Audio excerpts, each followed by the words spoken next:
ஒரு விவசாயி தன்னோட நிலத்துல நெல் விவசாயம் செஞ்சுக்கிட்டு இருந்தாரு. அவரோட வீட்டுக்கு பக்கத்துல இருக்கிற மரத்துல ஒரு பெரிய மரம் இருந்துச்சு. அதுல நிறைய காக்காய் வாழ்ந்துகிட்டு வந்துச்சுங்க. எப்பவும் தன்னோட வீட்டை சுத்தி சத்தம் போட்டுக்கிட்டே இருந்த காக்காய் எல்லாத்தையும் அந்த விவசாயிக்கு பிடிக்கவே பிடிக்காது.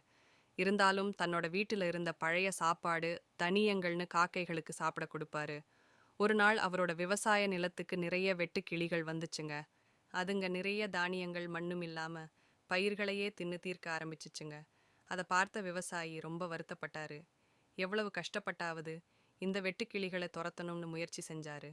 ஆனா நிறைய வெட்டுக்கிளிகள் இருந்ததால அவரால எல்லாத்தையும் விரட்ட முடியல.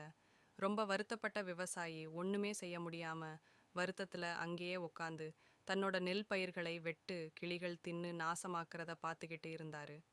வருத்தமா உட்கார்ந்திருந்த விவசாயிய பார்த்த காகங்கள் உடனே பறந்து வந்து வெட்டுக்கிளிகளை பிடிச்சு திங்க ஆரம்பிச்சுங்க. இதை பார்த்த விவசாயிக்கு ரொம்ப சந்தோஷம் வந்துடுச்சு. கொஞ்சம் கொஞ்சமா எல்லா வெட்டுக்கிளிகளையும் பிடிச்சு தின்ன காகங்கள் எல்லாம் பார்த்த விவசாயி, அடடா, இத்தனை நாள் நமக்கு தொந்தரவுன்னு நினைச்சுக்கிட்டு இருந்த காக்கா எல்லாம் தான் கொடுத்த சின்ன உணவுக்காக இப்ப நமக்கு உதவி செஞ்சு நம்மளை காப்பாத்திடுச்சேன்னு ரொம்ப சந்தோஷப்பட்டாரு.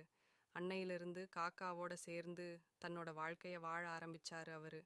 Please like, share and subscribe our channel friends.